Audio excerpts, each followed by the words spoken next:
14 edition Sunday Sideline Report here on the SIN YouTube channel. I am Mike Rifkin. Hope everybody is doing well on this Sunday morning. We are going to preview week 14 of the NFL season, as well as we're going to try to keep, I'm going to try to keep you through the top of the hour when they announce the 12-team college football playoff. Try to give you instant reaction to that as well. Believe that announcement comes at noon. So we'll see what we could do there. Also, a bit of housekeeping tonight on this very YouTube page. Myself, Danny Boy Reginald, Tom Russo, and potentially the Patch Man, potentially the old ops guy. I'm not sure. We're going to preview the winter meetings, Major League Baseball as well. We're going to talk all things Juan Soto, all things stuff that has already occurred, and things we may see happen over the next 3 days in Major League Baseball down in Dallas, Texas. But it is Sunday, which means it's time for the Sideline Report. So let's start. I had a lot of things I want to break down. I'll even talk about the conference championship games that happened yesterday in college football, but I do want to start with the NFL. We've had a game already, a very good game Thursday night. The Detroit Lions defeating the Green Bay Packers by a score of 34-31. Jared Goff, 32 of 41, 283 yards, 3 touchdowns, and a pick. Jamison Williams had 5 catches, 80 yards. David Montgomery, 50 yards rushing and a touchdown. Tim Patrick, 2 touchdowns, his first 2 touchdowns of the season.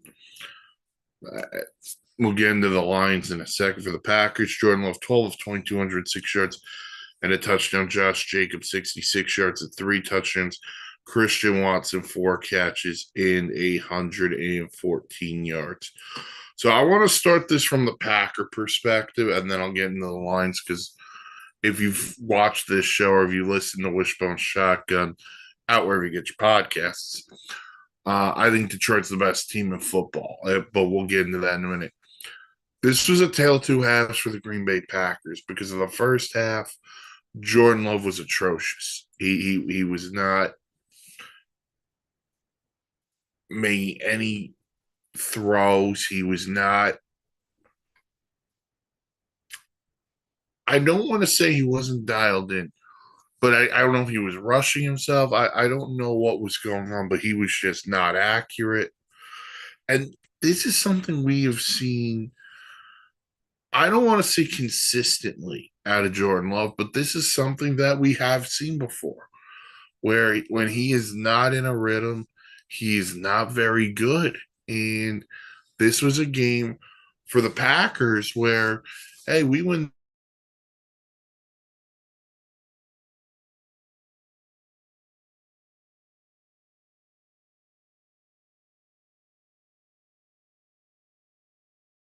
this game. We're a game behind Detroit, but it doesn't happen. Josh Jacobs, solid day on the ground, 66 yards, 3 touchdowns. I think the top 3 leading rushers in the league right now are all on different. We're all free agents last year. Jacobs, Saquon, Derrick Henry, and they've all been fantastic. Yeah, the Packers, look, they're going to go as far as Jordan Love takes them. That's it. Excuse me. And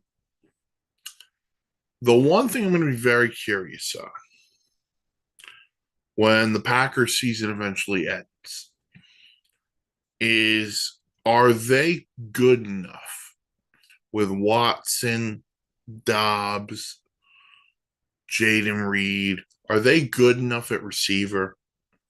Or do they think, hey, maybe we need to upgrade and get a true number 1 to help the development of Jordan Love because we are paying him like a superstar quarterback.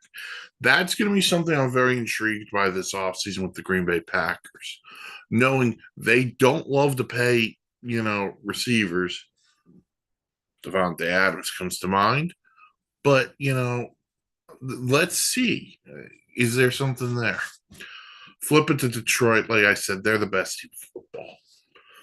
They continually find ways to win games. That defense, which has had so many injuries, they're playing at an effective level. Uh, there are a couple of things that scare me about Detroit. One, I think they're going to need home field advantage, especially if they're going to play a team like Philly. I think they're going to need home field because I don't think this team can go into Philadelphia and win a playoff game. I don't. As good as I think they are, I think they need home field. I think they need to get healthy. And we heard the whole Aiden Hutchinson story. Like, I mean, maybe if they get to the Super Bowl, and in my mind, like, no, I think you need him before the Super Bowl. But we'll see what happens. Um, Listen, Jared Goff played well at home. He always does.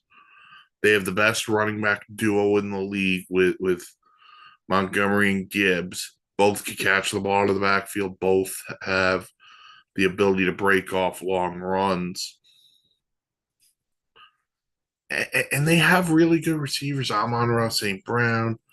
Tim Patrick has 2 touchdowns on Thursday night. He was great for Denver, but for the last couple of years, he tore his Achilles and then he tore his ACL or swapped them out. And then you got Sam Laporta at tight end, who's very good as well. So they have the weapons on offense, and they have the quarterback. Jared Goff is a very good quarterback.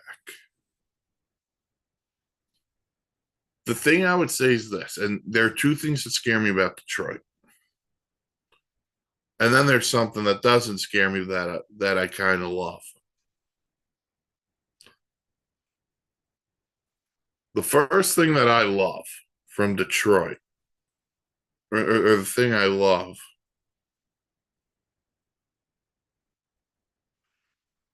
I love what Dan Campbell does. It's not just that he institutes faith in his team. It's the guts he has.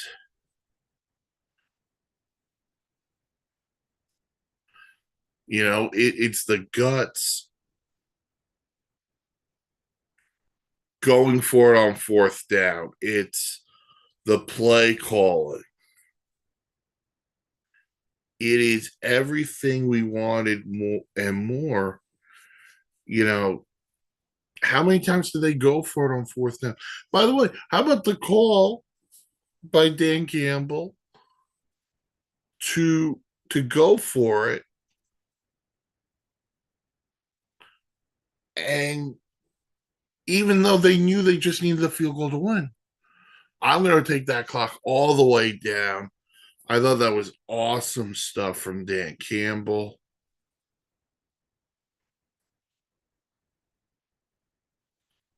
I thought he did I thought it was well done what he did on Thursday night, how he continuously went for it, showed the guts, and listen, the best unit on the field is my offensive line. And he kept instilling the faith in them, and that was great. There are 2 things that scare me, and they kind of come from the same position. This secondary. And I really liked what they did with Terrion Arnold and Ennis Rakestraw and bringing in Carlton Davis from Tampa Bay. But I'll say this, too. Terrion Arnold gets called for a hold the minute he steps on the field. That's going to be a problem. But, 2, they are so banged up in other spots. that if they don't get to the passer, that secondary can be picked apart.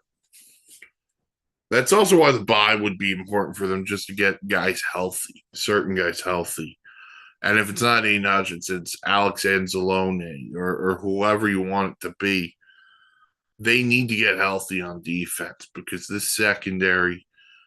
Look at the NFC. Look, they're gonna have to go up against Justin Jefferson again. They'd have to go through the Philly guys and Smith and Brown. You know, they're not going to be able to cakewalk it. So see what happens. The Lions move to, I think it's Lions move to 11 or 12-1. The Packers fall to, I like how I say fall to. It's like the Packers are now, was I wait for ESPN? 9-4. So the Packers are still right in the Packers should be fine making the playoffs. It's their remaining schedule looks like this. They'll play at Seattle next Sunday night. Then they host New Orleans. The Packers, oh, no. At Minnesota, and then the Bears at home. The Packers could relatively go 3-1 in that stretch. Should go 3-1 in that stretch. Could go 4-0. I don't love Seattle. I don't love the Saints. That Viking game is going to be intriguing. It was a great game the first time the two teams played. Oh, it was a blowout, and then the Packers came back. As for Detroit, they don't have it easy the last four. Next Sunday, the Bills go to Detroit. What a game that should be. That could be a lot of fun. Bills, Lions, and Detroit. Then they go to Chicago. Then they go to San Francisco. And then week 18. That might be your Sunday night week 18 game. Vikings, Lions.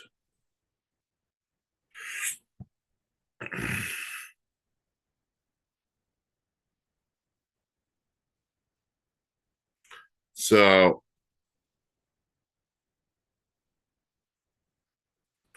let's the Lions go to 12-1, Packers 9-4. We got some games today. We'll cut through a lot of them. I do want to talk about some news. There's a couple of things I want to talk about, and in honor of the old ops guy surprising me last week, I want to start with the Cowboys, and because the owner opened up his big mouth, other people are stepping up. And a couple of weeks ago, Jerry Jones said he might be open to the idea of extending Mike McCarthy, to which Dak Prescott earlier this week said this. If I can get the article up. Dak Prescott backs McCarthy to return as the Cowboys coach. Dak Prescott's made this from NFL.com. Dak Prescott has made it clear that it is indeed what he's hoping will happen. Quote, I believe in him wholeheartedly, Prescott told Yahoo Sports' Jory Epstein on Tuesday. Quote, I don't want to necessarily get into the nuts and the screws of it all, obviously, but I think he definitely deserves a chance, another contract, and a chance to coach this team amongst more influence. On his terms may be a good way to say it, but I wholeheartedly believe in him. So that's Dak. Dak said that, close quote. Mike Parsons then just said yesterday McCarthy deserves a second chance too. This is my problem with the Dallas Cowboys. Personally, if you want to run it back with Mike McCarthy, go for it. But if you're a Cowboy fan today or tomorrow, and Mike McCarthy is going to be the coach of this football team for the next, I don't know, what's it going to be, a 3-year extension? 2-year extension? I don't think we could sit here. I really don't. I don't think we could sit here and say it's a great deal. And I don't say that because Mike McCarthy is a bad coach. But the owner, once again, is writing a check with his mouth. I'm going to be all in this offseason. Well, you didn't do anything. So you're going to wholeheartedly admit that you're all in didn't work. Obviously, it did. You're going to wholeheartedly admit that I still believe in Dak Prescott and Mike McCarthy. Now, I have 2 dream scenarios here for the Cowboys. One would be funny. The other one, I am going to say very seriously. And I've said it in group chats. I think I've said it on Wishbone Shotgun. Again, get it wherever you get your podcasts.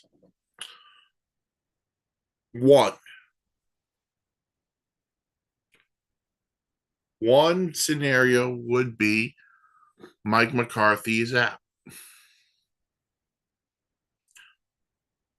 And you find a way to trade Dak Prescott. You trade Dak Prescott to the New York Jets for Aaron Rodgers, and you hire Bill Belichick to be your head coach. That is your definition of all in. Will that happen? Probably not.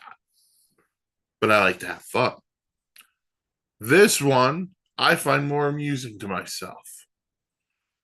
Mike McCarthy's not back next year. But Dak Prescott's not back either, even though they just signed him. And they're replaced by Dion and Shadur Sanders. And you can't tell me that wouldn't be classic Jerry.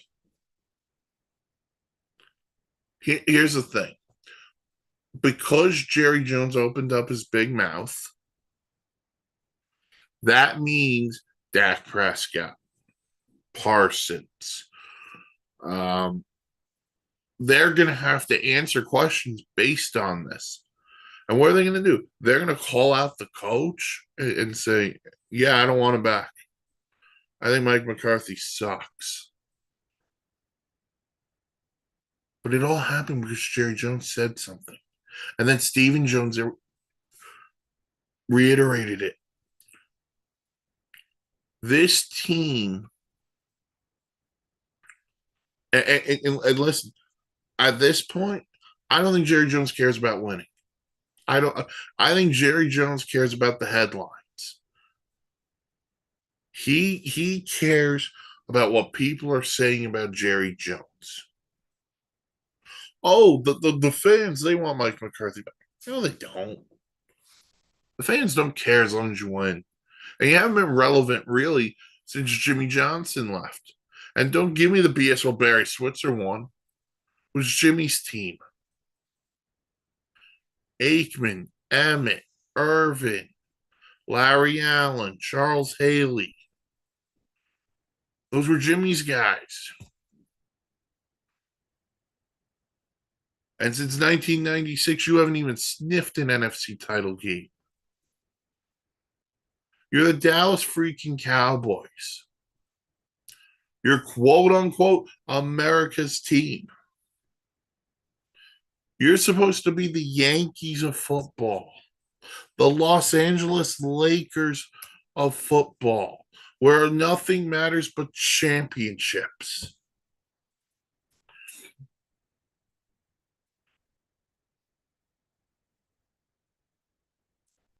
They don't care about a championship. Jerry Jones doesn't care about a championship. Jerry Jones is in the business of making money and making the headlines because that's all he wants. He wants for people like me at this network and at ESPN and at all other networks to be talking about Jerry Jones. So take the star off the helmet and put a picture of Jerry. That's all you're going to have to do. Change your name from the Dallas Cowboys to the Dallas Jerry Jones.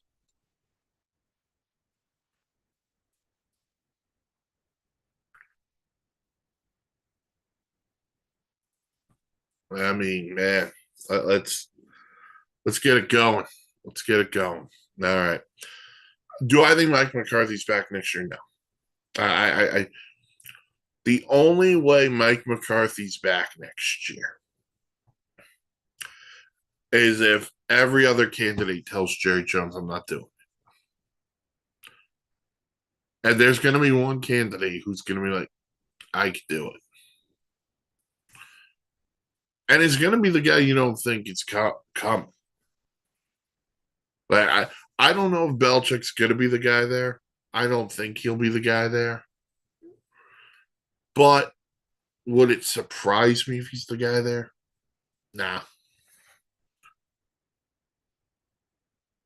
But who's going to take that job? Who wants it? Who is that desperate for that job? And remember, if you're hiring an offensive coach, you're probably inheriting Dak Prescott. So we'll have to see. Another thing I wanted to bring up was Mike Florio, Pro Football Talk. He wrote an article this week, and he was on the Rich Eisen show, and they were talking about the Bears head coaching gig, and people are talking about coordinators, this, that, whatever. And Mike Florio said, it's funny. We break coaching hires down into three things: the former coach that wants to get back in, coordinators, and college coaches. We never see a situation about a coach getting traded. And I think the last one to actually get traded was actually Sean Payton, but he had retired, so they had to work that out, Denver and New Orleans. And Mike Florio brought up a really interesting point. Like, if I'm the Bears, why wouldn't I call Baltimore on John Harbaugh? Or why wouldn't I call San Francisco on Kyle Shanahan? By the way, this whole Kyle Shanahan thing is going to get real interesting. Get into that in a minute. And I sat there listening, and I was like, he's not wrong. Now, the one thing about Kyle about taking the Bear job would be you're inheriting Caleb Williams after 1 year. You're inheriting Aroma Dinsier after a year. DJ Moore's already locked up. Cole Kmet is a pretty good tight end. You're going to have to work that line. Defense isn't terrible. Got some pieces there, including Jalen Johnson. So I said to him, you know what? That is kind of an interesting point he brought up. So I just wanted to talk about that for a minute because what other team could you call and say, I got interest in your head coach. What do you want? We offered you a second round pick for your head coach. You want it? Very interesting. Very interesting. It's something to watch. So now on to Kyle Shanahan. The Niners are 5-7. Christian McCaffrey tore his PCL last week. He's done for the year. Jordan Mason was just put on IR. He's done for the year. They're going to go again today without Nick Bosa. They're playing the Bears, actually, so kind of ironic that we bring this up. I don't think a team's been hit harder with injuries than the 49ers this year. And that, to me, That to me means a lot. They've had a lot of injuries, like the Ravens a couple of years ago, the Bengals last year, and they've got one person to blame. Hand up to the San Francisco 49ers. I am deeply sorry. The same thing happened 2 years ago to the Ravens, and the same thing happened last year to the Bengals. I picked you to win the Super Bowl. And because of that, the injuries mounted for you. I'm sorry, San Francisco. And I think this comes in a very interesting offseason for the Niners. They're going to have to pay Brock Purdy. They're going to have to figure out what they're going to do because they're up against it. And the more I've thought about it, there's one thing that kind of intrigues me. And we see this in other sports. I don't think we really see it in football. We call it bridge deals. Could Brock Purdy take a 2-year bridge deal?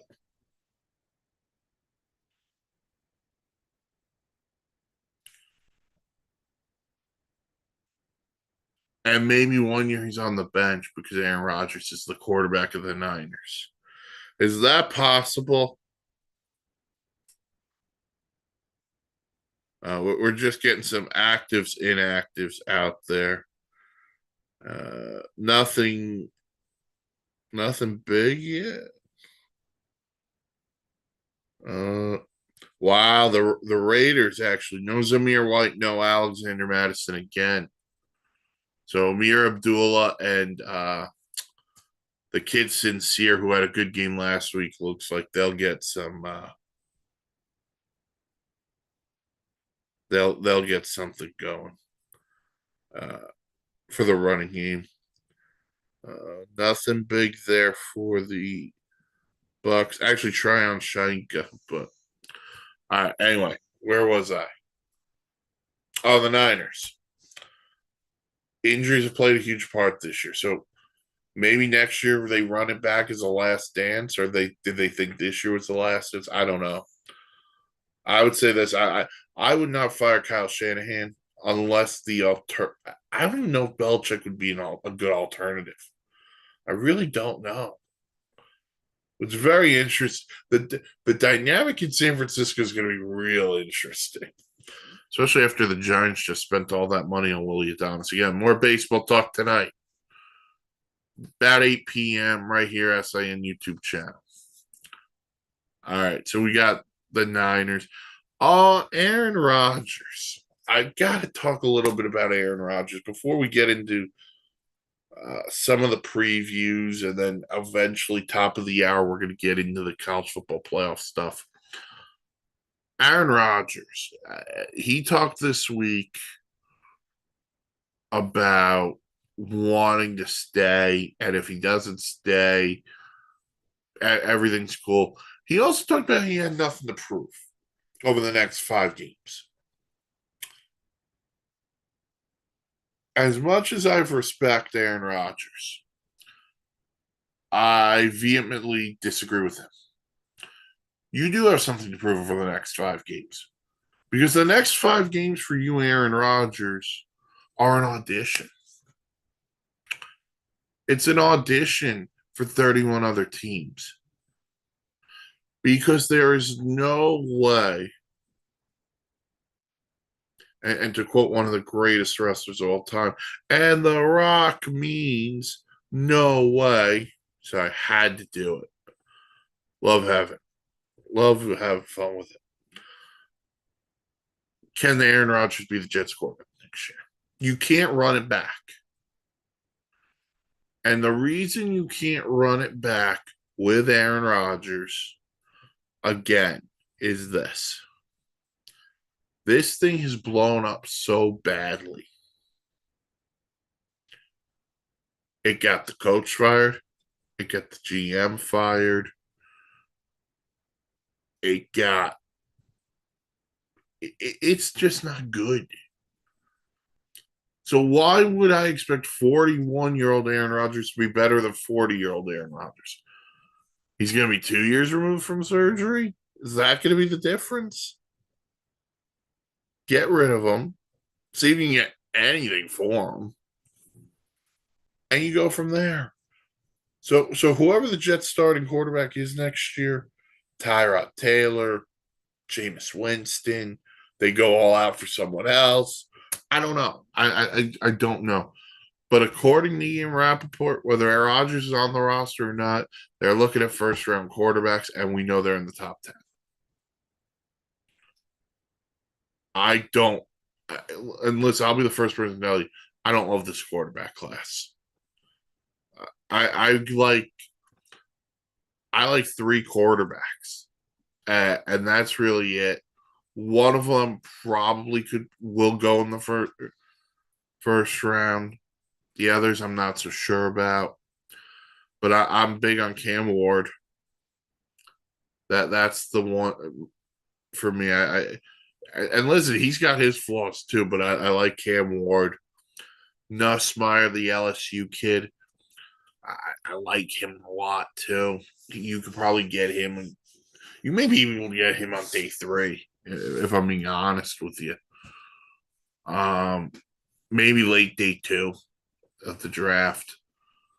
Those are the two I really, really like. Shadur, I think Shadur's good. I want to see a little bit more. But yeah, I really just like Cam Ward and I like Nussmeier. Those would be the two guys I really, truly. I like Carson Beck too, but Carson Beck had some moments this year.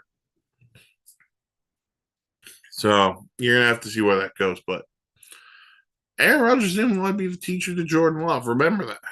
So that whole thing happened. So if I'm the Jets, I'm not bringing back Aaron Rodgers. And if Aaron Rodgers wants to come back, it's for someone else. It ain't for the Jets. So, all right.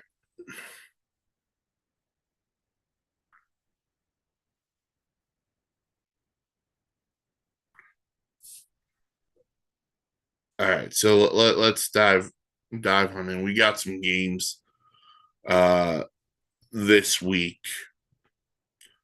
So I'm really interested. Oh, wait a second. All right, we do have some news out of Pittsburgh. George Pickens out, inactive. Ian Rappaport, Mike Tomlin had expressed optimism that he would go to Tracy Wolfson, but now officially out with a hamstring. I also got to wonder this. Remember the last time these two teams played, Cleveland and Pittsburgh, and that last play, he went at it with Greg Newsome. And then he made some stupid post-game comments. Gotta wonder if that's also part of this. And then he had a boneheaded play last week, even though afterwards he went off. So that is a huge loss for the Pittsburgh Steelers, being down their number one receiver, George Pickens, in a game they're going to have to win. Tough one. They're going to have to win this game with their defense. So that is a big loss. No Pickens today for the Pittsburgh Steelers. Malik Neighbors is going to go for the Giants. So, all right. So let's dive into some of the games today. Some of them that have massive impact. Some of them, most of them will. Again, hopefully, top of the hour, they'll announce the 12-team playoff, and we'll get into that as well. Talked about the Browns and the Steelers before, just for rivalry perspective. The Browns looking to sweep the Steelers. No Pickens for the Steelers. So And according to multiple reports, the Steelers are looking to sign Russell Wilson to be their quarterback again next year. Go for it. Draft a guy to sit behind him because Justin Fields deserves to play elsewhere. So, Cleveland, I'm going to be intrigued by Cleveland too because Jameis, despite the bad, and sometimes it can get really bad, 2 pick 6 is bad. He does a lot of good too. I wonder what Cleveland feels about James. And again, they're picking at the top too with a lot of talent on that team. Do they consider a quarterback knowing the Deshaun Watson situation too? So, how about this one? Falcons Vikings. Huge game and a return. Kirk Cousins returns to Minnesota. Cousins coming off an awful game against the Chargers last week where he threw 4 picks. And he goes up against a really good defense. And I am very much curious about how Brian Flores schemes this one up with this Viking defense because the Atlanta Falcons, Kirk did not play well last week. He's kind of had games the past couple where he hasn't been great. So that's going to intrigue me how Flores matches this up. The other interesting matchup in this game, AJ Terrell and Justin Jefferson. Do the Vikings unlock TJ Hawkinson and Jordan Addison early on to open up Justin Jefferson later in the game? And how does Atlanta handle that? I think that's a really interesting question, too. How does Atlanta handle Addison, Hawkinson, Aaron Jones? Intriguing stuff there. Minnesota, Atlanta, in Minnesota.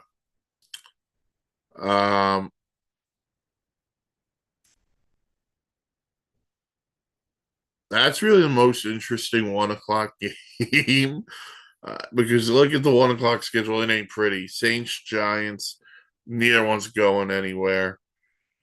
Jets, Dolphins. I'll say this as a Dolphin fan. Every game you got to win out to have hope, but um, low bar. Like I mentioned, Browns, Steelers, and the Falcons, Vikings. But then the other 3 1 o'clocks, you got the Raiders and the Bucks rematch. I don't know the Super Bowl because I'm terrible with the Roman numerals, but it was played in 02. The John Gruden Bowl over Bill Callahan. Panthers, Eagles. By the way, Philly's been on a tear. And by the way, like MVP is a 2-horse race. It's Saquon or it's Josh Allen. I listen. You could give me one, and I wouldn't even say you're wrong. They've both been phenomenal. So it's hard to pick just one. Although Saquon's touchdown numbers would be better if Sirianni eliminated the tush push, which would also benefit certain people's fantasy teams. But we don't dive in on stuff like that. Jags, Titans. Oh, that's what I want to talk about. The hit on Trevor Lawrence last week. I didn't like it. I've watched it probably 30 or 40 times since it happened. I still don't like it. Trevor Lawrence is going to undergo surgery on his non-throwing shoulder. Look, that's a cheap hit. I don't like it. It's up high. He's going down. It amazes me today that we still have to have the conversation about when the quarterback gives himself up and guys are still throwing themselves at the quarterback. And I get it. The game goes quickly. Things happen in the heat of the moment. But this was up high. And it's a dangerous hit with everything we know about concussions. It's not a good hit by Al Shahir. So and you hope Trevor Lawrence is all right. He did post a tweet afterwards saying he was okay. So, but it wasn't a good hit. Was not a good hit. All right, 4 o'clock games. Seahawks Cardinals. Huge in the NFC West. These two teams played a couple of weeks ago. The Seahawks won by a score of 16-6. Difference in the game was a defensive touchdown. Kobe Bryant had a pick six. That was the difference in the game for Seattle. Arizona dropped 2 close ones in a row. They lost a game to Minnesota last week. They probably should have won. But if you told Arizona they'd be competing for a playoff spot in week 14 this year, I don't think they would necessarily believe you because they've played really well. Kyler's been really good. James Conner's had a good year. If they want to win this game, Arizona, 2 things have to happen. One, they have to get Marvin Harrison involved early. He had 3 catches the first meeting. I think if you unlock him early in the game and get him involved, that might open up more running lanes for James Conner, Trey Benson, and Kyler Murray. Because I think Kyler's legs are just as important in this game as they've been in any other. And defensively, listen, we know Seattle's got that 3-headed monster at receiver with DK, Tyler Lockett, and Jackson Smith and Jigba. No Kenneth Walker today. He's going to be out. So maybe you're going to have to play more.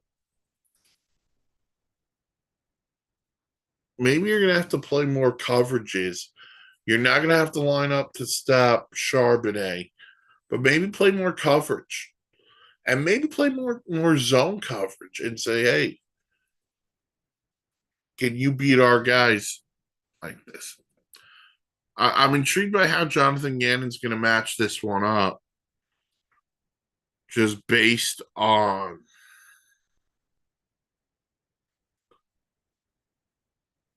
the Kenneth Walker injury. All right. Talked a little bit about the Bears and the Niners earlier, but that's a 425 game. And then the other 425 game is the Bills and the Rams. And look, I called Detroit the best team in football before, and I meant it. I think the Bills are the second best team in football. Like I talked about with Josh Allen before, he's playing at an MVP level. I think it's him or Saquon for the MVP personally. But I will say this. I do not care how Josh Allen plays. From week 14 to week 18. They're in. They won the AFC East. Congrats to the Buffalo Bills. Josh Allen is going to be judged on what he does in the playoffs. And have they lost in the playoffs because of Josh Allen? The answer to that, emphatically, is no. But, and let me be frank with this.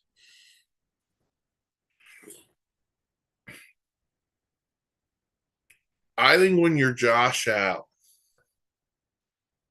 and this team has a high expectation of itself, this is the year. This is the year, not because Kansas City looks vulnerable. I'm putting Kansas City to the side. Baltimore beat you up pretty good. First time you played them in Baltimore. Cincinnati's not going to make the playoffs. And they were the most dangerous team to me if they got in. By the way, If they weren't so bad, Joe Burrow would be in this MVP conversation too. That's a whole nother conversation. But anyway, since he's not there, so you got Baltimore and you got Kansas City. Houston, I have no idea what's going on with Houston. They have not played well recently at all. And we're looking at like almost a 5-6 week stretch where they have not been great. Then there's Pittsburgh. And I don't like listen, Pittsburgh finds ways to win. I don't think Pittsburgh's that great of a football team. I think Buffalo would honestly, I think Buffalo beats them by 2 scores. They would play each other tomorrow. This is the year Josh Allen has to have. He has to win the AFC because, again, we don't know what next year looks like. What do the Dolphins look like? Who's quarterbacking the Jets? Baltimore's going to be back. Cincinnati. If Cleveland can figure a way out to write Deshaun Watson, Cleveland's in the conversation. The Fighting Herberts could be in the conversation. Into them in a second too, but this is a huge year for Josh Allen. It's a huge year for Sean McDermott. The Buffalo Bills, I think they are in the most must-win position of any team in football. I think they have to go out there and they have to find a way to win. If they don't, it's an abject failure. As for the Rams, look, the Rams are still alive in the NFC West. Stafford's been awesome. They got their 2 receivers back with Nakua and Kupp. This young defense has played extremely well. Give them credit. And Kyron Williams, all this guy does is score touchdowns. So right there, this team with the Rams. By the way, he won't win it, but Sean McVay, phenomenal job. So there's that as well. So that's your 4:25 kickoff. I think Brady's doing that one. And then tonight, we got Chiefs Chargers in Kansas City. Huge game. I think the Chargers.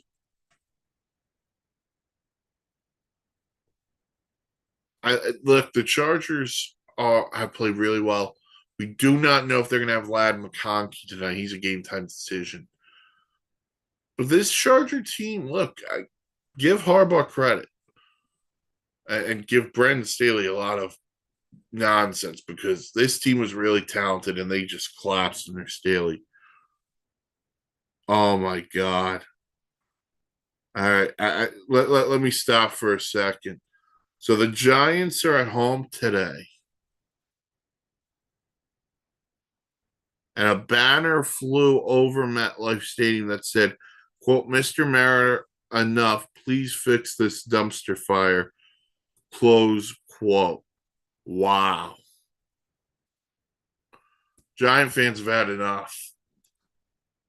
And this is a team, let me be real honest with you.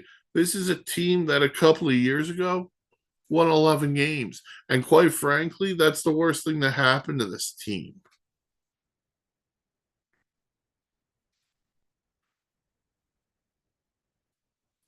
Wow. Unreal. All right. Anyway, back to the Chargers. They're going to play. Look, Herbert's been really good for them. Herbert's been great. The offensive line has been the strength. They're going to be down J.K. Dobbins again. He's on IR, but they run the ball. They've done a lot of good things without a number 1 receiver. Lad McConkey's played well.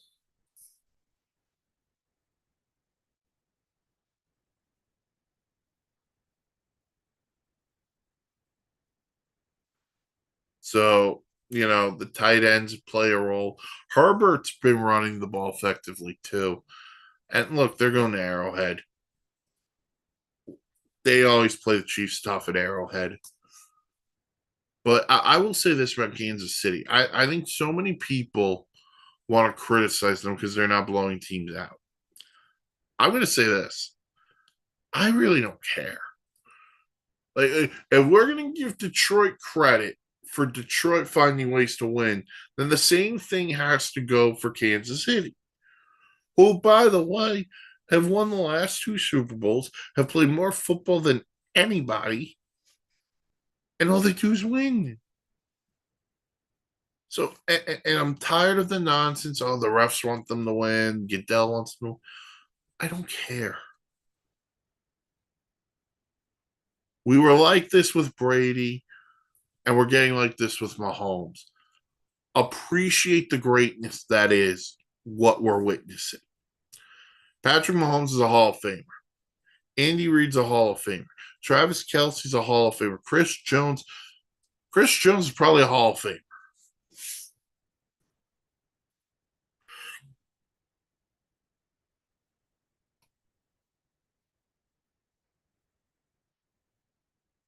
So I don't know what to tell you. I know everyone wants to hate on Kansas City. I think them winning close games is actually a good thing because now they're getting used to those playoff like intensities. I would be a little bit worrisome about a couple of things on that defense, but primarily a number one corner. McDuffie's good,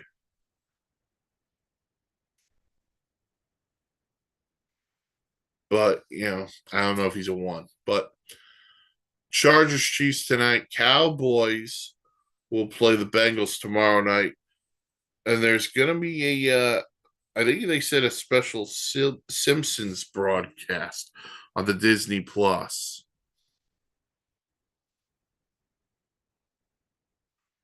Um, so that should be fun as well. I'll say this. Okay, this is from Adam Schefter. George Pickens intended to play today versus the Browns, but after conversations this morning, the Steelers decided to take a long term view and not risk the hamstring injury he suffered at the end of the week. That's why he's inactive. So maybe it had nothing to do with the Newsom comments. I tend to go with it has something to do with the Newsom comments. But again, I could be wrong. I could totally be wrong. But that's a big loss for Pittsburgh today, not having George Pickens. Now it's got to be Fryermuth and some other guys, Calvin Austin. They're going to have to step up, go from there. All right. We're about 2 minutes to the top of the hour. As I keep refreshing Twitter on the 12 team college football playoff. Let's go through those games. Actually, before we get through, fantasy player of the day would be Saquon Barkley against Carolina's defense. So I think Saquon can have another massive day. Okay, so we've had conference championship games all week in college football. All weekend in college football. So all day yesterday and Friday we had the conference title games. Friday night, Boise State beat UNLV in the Mountain West title game, thus giving them a spot in the playoff. And then yesterday, Arizona State, Georgia, and Oregon all punched their tickets in to the college football playoff. Arizona State throttled Iowa State 45-19. Cam Scattleboro, I hope I said that right. What a day for this guy. 16 carries, 170 yards, and 2 touchdowns. Mike Allstott vibes with this guy running the ball. That's what he reminded me of, Mike Allstott.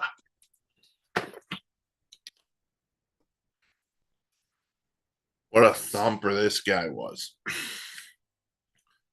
But Arizona State was picked to finish dead last, and they brought this up on the broadcast 1,000 times. They're picked to finish last in the Big 12, and now they're Big 12 champions. So, congrats to them on a big win. Georgia, Texas, which was a great game. Carson Beck got hurt. In comes Gunner Stockton. Am I right with Gunner? Gunner Stockton, who's a sophomore. He threw a terrible interception late in that game, but look, Georgia found a way. They ran the ball effectively. Their defense was good enough, and they win the SEC.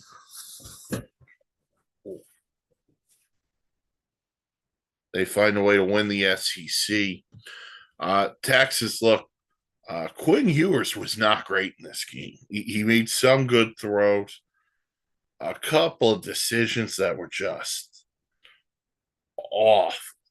I also felt Texas abandoned their run game a little quickly in this game. Now, they did try to utilize screen game, but Ewers 27 of 46, 358, touchdown, 2 picks. But they only ran the ball 28 times.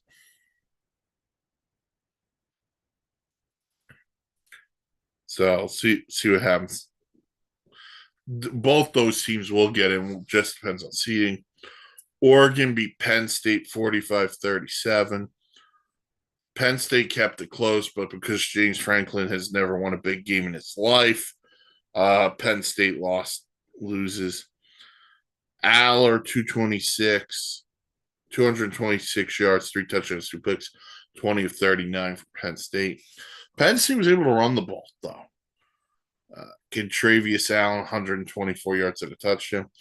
Oregon, Dylan Gabriel, 22 of 30, 283 yards, 4 touchdowns. Dylan Gabriel, to me, like, he's going to be a Heisman finalist, and he's not going to win it. It's probably going to be Genty or Travis Hunter. Dylan Gabriel, quietly, really good year for Oregon. And a guy who you could probably draft in day 3, who's going to give you an opportunity. But both those teams should get in.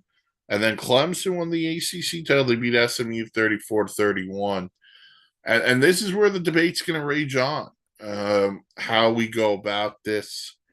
Is SMU still in, or does their schedule affect them? We are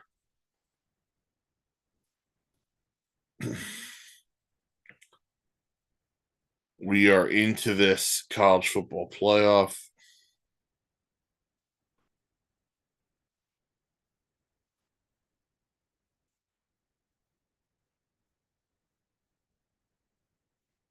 So let's wait and see what we got here, if we got anything. As we are here now, waiting for the announcements on the college football playoff, first 12 team playoff in the history of college football. And what better way to spark it? Listen, we can't debate anymore. We're never going to go there. Well, we're going to go there because SMU, if they're not in, there's going to be a debate. If Alabama's not in, people are going to debate. I'm on the side of I don't think Alabama should be in. 3 losses. I don't care about the conference. 2 of those 3 losses were to Oklahoma and Vanderbilt, not world beaters. And 2, their best out of conference win might be Wisconsin.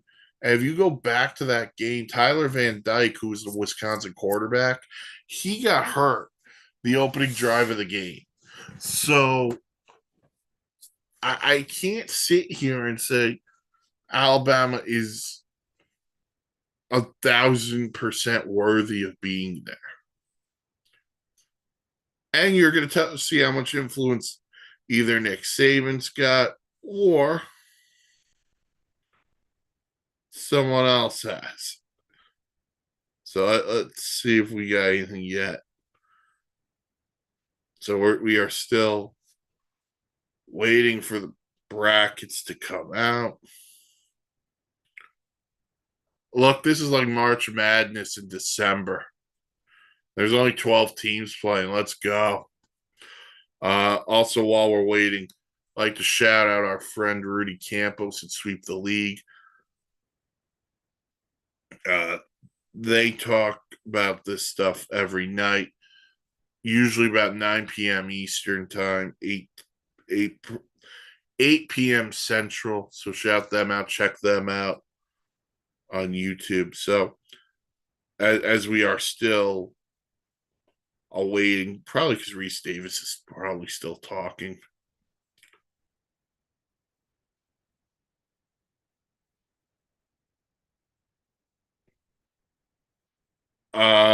Okay. I don't know how to.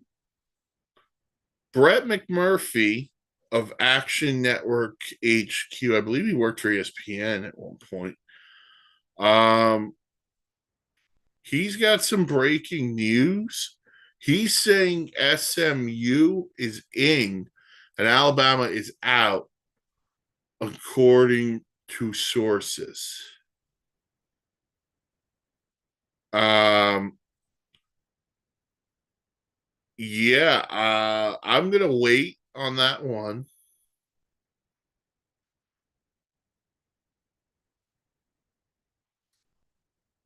But man, oh man, if that's true, great on SMU. Rhett Lashley had a tremendous year. Kevin Jennings, the quarterback. But man, for the first 12 team playoff, and you're gonna let this stuff leak. I don't love the tightness of that if you're the committee. By the way, if this backfires and SMU's not in, oh boy.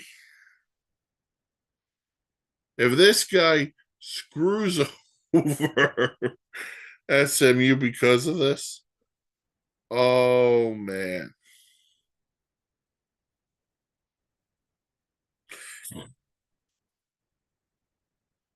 Oh boy. We are going to be in for an interesting one.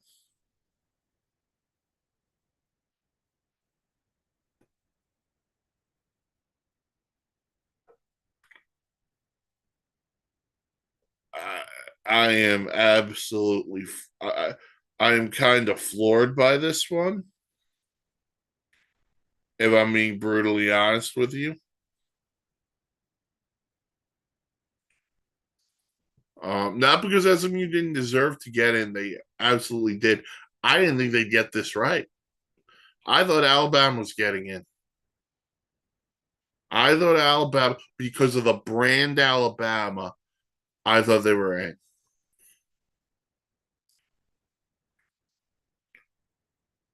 And we are still waiting.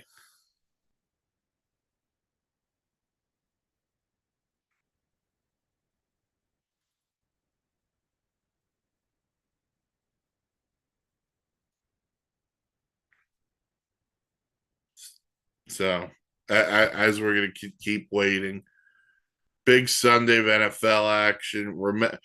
Remember too, for these bowl games, the college football playoff stuff will be played starting December 20th. December 20th will be the first game. The 21st will be the next three. And then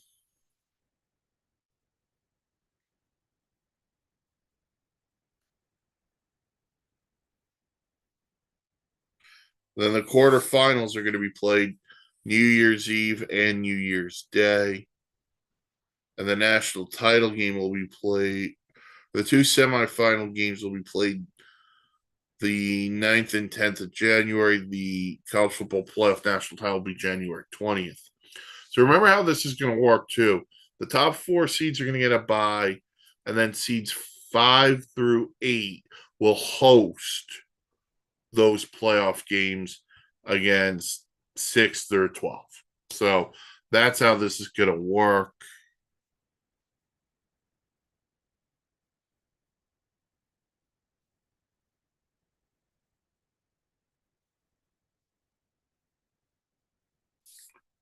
So we are still waiting for announcements on Twitter.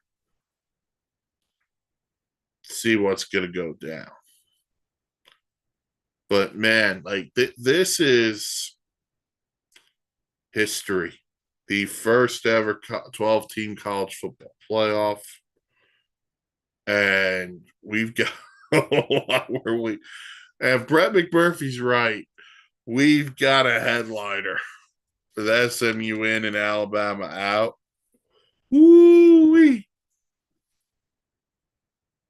The most disappointing person probably in the world was Nick Saban. So we're gonna have to wait and see. I'm not gonna stay and wait all day, to be honest with you. I got things I got to do.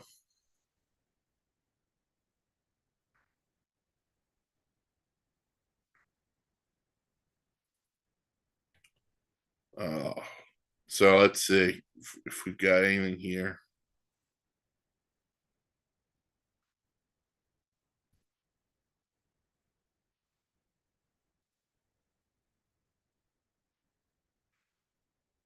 We are still waiting because God forbid they actually tell us what is going on.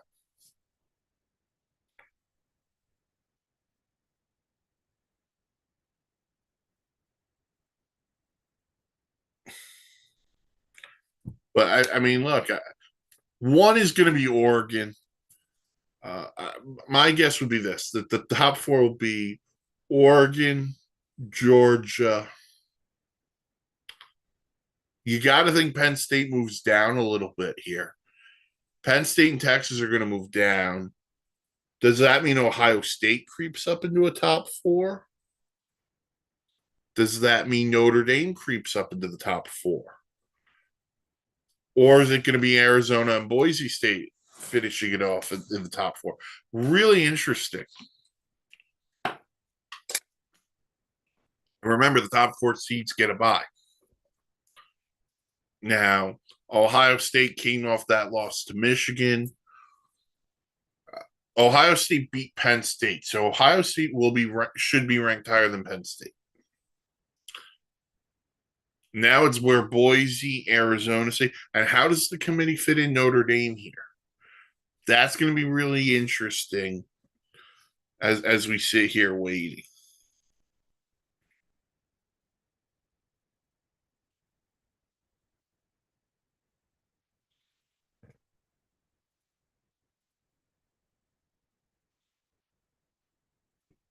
Yep, still nothing.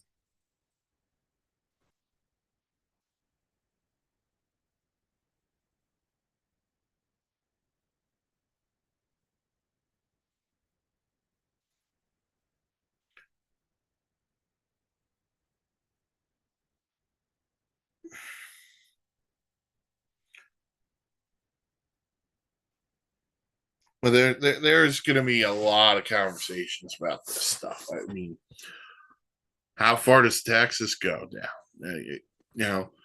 Can Texas still be a top four? I don't think so, but very intrigued by how they're going to view the major conference teams, Texas, Ohio State, Penn State, versus Boise and Arizona State. By the way, two former Pac 12 teams, Arizona State and Oregon, won other conference titles. Pac 12, baby, it's alive and well. Shout out the great Bill Walton.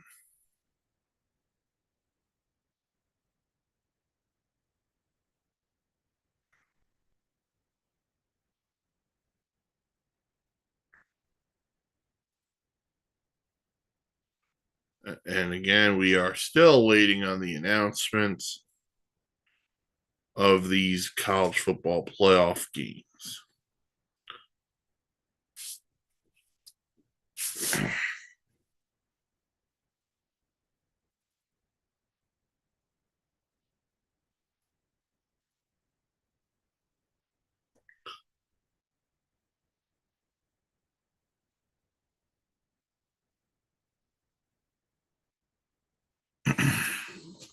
So we're still waiting here.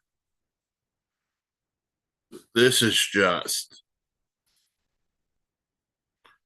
so apparently Saban's on ESPN right now defending Alabama, saying why they should be in. Oh, oh man, like to me that we're gonna have a debate no matter what. Alabama should be in. This team should be in. That team should be. Eventually, we're gonna make this March Madness, but with bowl games. I gotta be honest with you. Like, let's just get it out. And by the way, I was all for the 12th team. I'm all for it. It just shows you.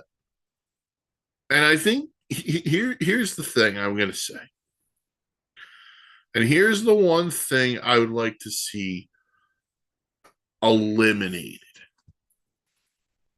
I want games after October 1st. No more cupcakes. No more Alabama Mercer. No, your schedule after October 1st should be either all conference or great out of conference games. I know we get those early in the year, but if we could spread those out, like argument's sake, Georgia played Clemson week 1 this year. Well, Clemson's going to get in here because they just won the ACC. But if we scheduled that game, argument's sake, around Halloween instead of first game of the year, we would have a better feel for both those teams.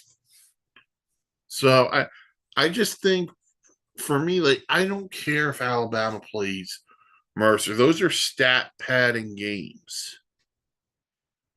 And that's where we're at.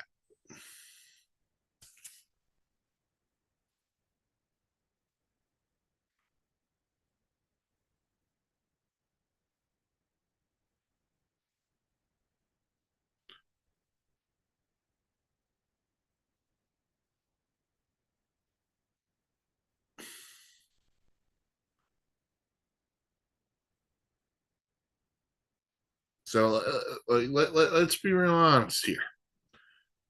Saban wants Alabama because they've named the field after him, and he's an Alabama guy. But we're at the point now where this is getting ridiculous that they haven't announced anything. And I get you probably got to announce all these darn bowl games, but man, we are taking our sweet time here, ESPN. I if they don't make these announcements by 12:30, I will do something. I will log off and then do. They'll probably cover it on SIP tomorrow. But man, so while we're still waiting, go to the websites www.thesportsinsanityNetwork.com. Right, blogs, vlogs, plays, trades, and automobiles. You can follow me on the socials too. Twitter, Pun Master Rifkin, Twitter for the network, S Insanity Real. I am also personally on the Blue Sky as well. Same handle, Pun Master Rifkin. So if you want to give me a follow, go for it. You want to comment on stuff on the website, go for it. You want to comment on this, like, subscribe, you know the drill.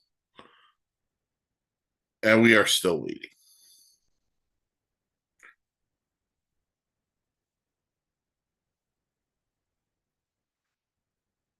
By this point, Juan Soto is going to sign before they announce these bowl games. And we don't even know if Juan Soto is going to sign today.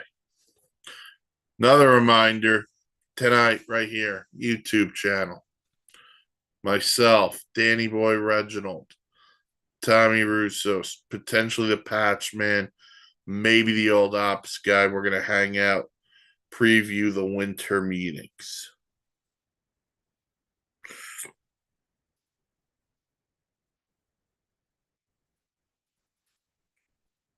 So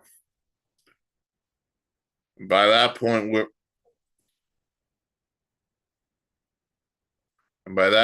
we are just That may have to occur before they announce these bowls.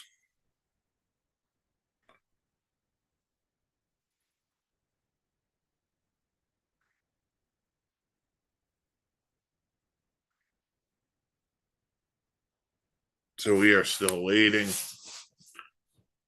Listen, we here's what we know. We pretty much know the 12. Although the team that I think gets robbed in this, everyone's gonna say Alabama. I think the team that got robbed was Miami. Look, I get it, not a great defense, but two losses on the road in conference play to Georgia Tech, who just gave Georgia everything they could handle with 8 overtimes, and beat Florida State, although that's not saying much now. But they opened the year with a good win against Florida State. Remember that. They did lose to Notre Dame, but anyway. And then they lose to Syracuse, a team that's in the top 25 now after that win. I kind of feel like you can't penalize Miami for Florida not having a great year, Florida State not having a great year. I don't think you can penalize a team for that. But you know what? Alabama, I'll penalize because I don't think Alabama had a.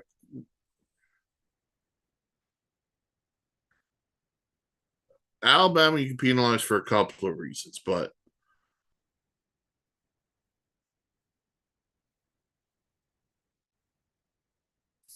again, here we are still waiting. I'll say this: I think Miami's the ones who got robbed.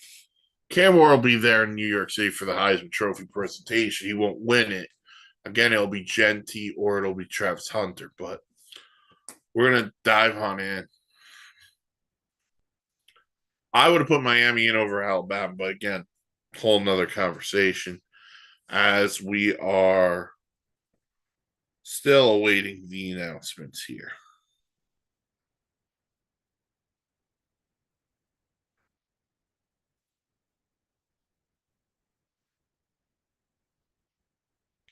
All right, for me and Rappaport, the Niners plan to sign Brock Purdy to a long-term contract extension in 2025. So there goes the theory about maybe Aaron Rodgers coming in there for a year.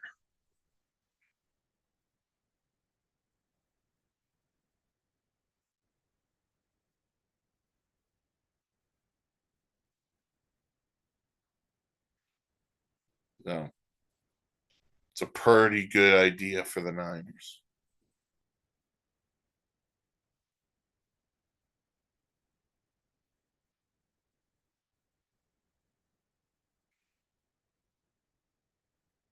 All right, so we finally got an announcement, and it is that Oregon is the number one overall seed, undefeated, Big Ten champs. They are the number one seed, so they will get a bye. And it took long enough.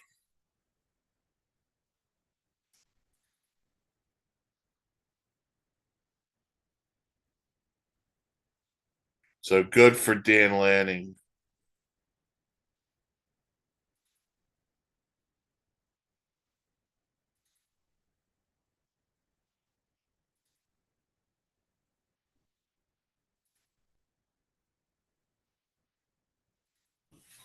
So Oregon is one.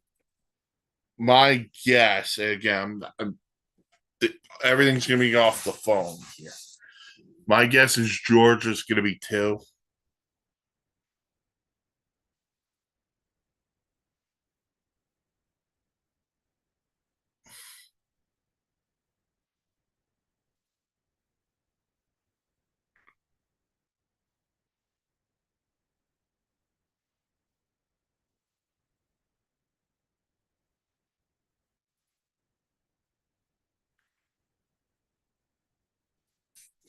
So I'm guessing Georgia will be two.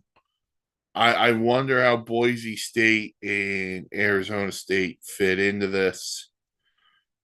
But again, we are waiting. We are playing the waiting game here on the Sunday Sideline Report.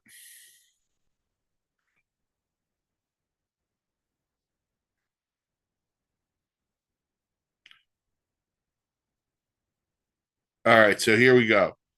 We have the four buys. Oregon is one, Georgia is two, Boise State gets the three, and Arizona State gets the four. So there are your first four.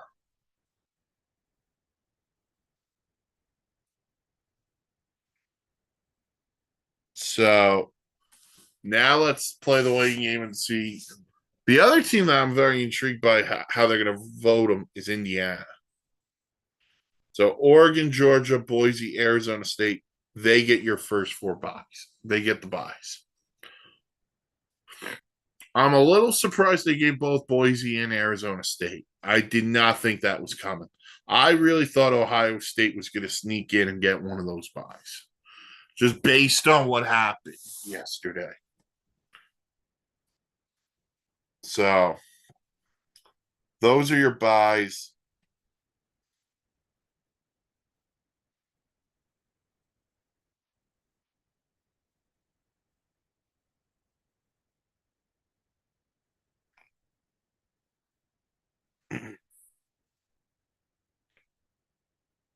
So again, those are your first four. We are waiting.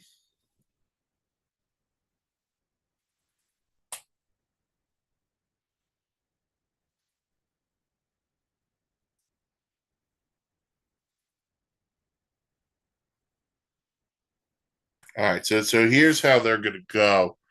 Oregon's going to go to the Rose Bowl, so they'll play the Rose Bowl. Georgia will play in the Sugar Bowl.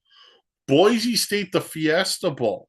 Now, if you remember back, I want to say this was 2007, and if I'm wrong, I apologize. But it's in that ballpark of '07, maybe '08. Boise State beat Oklahoma in the Fiesta Bowl, and they ran the old Statue of Liberty play to win that game. Ian Johnson was the running back, if I remember correctly. And Arizona State's going to play in the Peach Bowl. So those are your top four, and we are just waiting now on the other matchup. So do we have anything?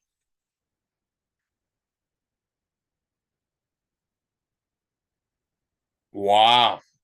So the first game, the 12-5, Clemson, who won the ACC, will take on Texas. So we got Clemson and Texas. Sark versus Dabo. That's going to be an interesting one. We got 5 versus 12. That is going to be something there. So that's your 5 versus 12.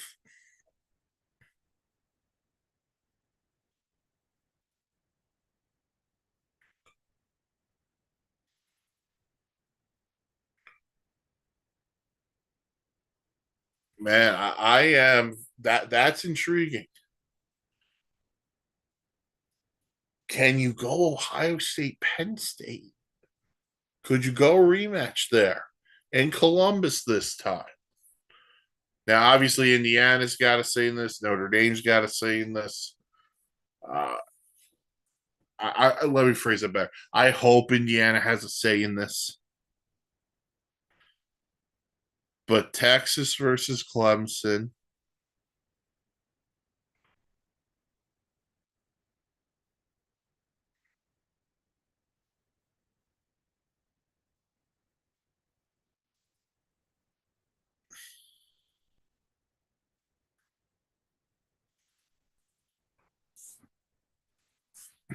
So we're waiting for the next one. But man, Cade Klubnik, he's played really well with Clemson, the quarterback. His ability to run the ball has been impressive. So you're going to have that going for you. Clemson and Texas. Woo-wee. That should be a fun one. That's got the makings of a shootout.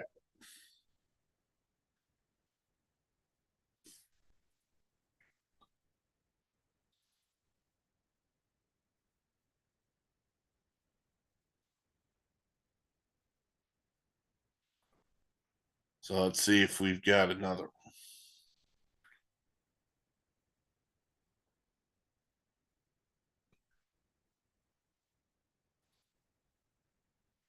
No, we are still going to be waiting on the next one.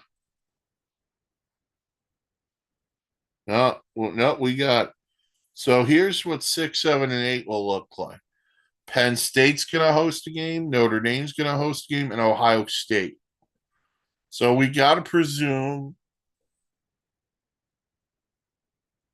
I'm actually a little surprised Penn State's getting a home game, but you know what? To each its own. Here and look, here's my thing with Penn State. It's not that I hate the team. Look at their schedule. Who they beat that was really good? Oh, they got the out of conference win over West Virginia. West Virginia just fired Neil Brown. I don't necessarily love Penn State. And also James Franklin's never won a big game in his whole life. So Notre Dame's gonna host and Ohio State's gonna host games. Now we gotta presume I'm gonna guess SMU is in there. Wow. Ohio State gets Tennessee. And the winner of that one gets Oregon. So we got Ohio State and Tennessee. That's your 8-9. And if it's anything like a March Madness 8-9, that is something. So we've got 2 spots left. Who's going to go to Penn State? Who's going to go to South Bend? And I listen. If it's SMU and Indiana against Notre Dame, very interesting.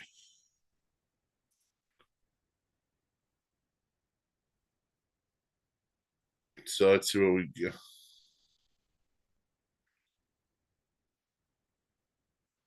Indiana goes to Notre Dame. That's from Pat Ford or 40 from Sports Illustrated. Indiana Notre Dame is their 10-7.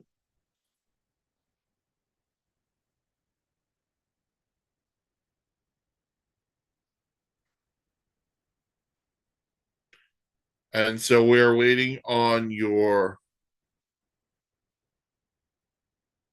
Penn State opponent. And it is SMU against Penn State.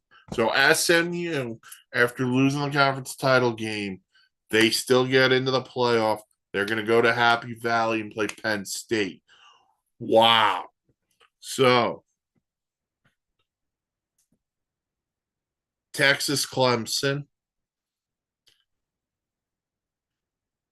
Penn State SMU,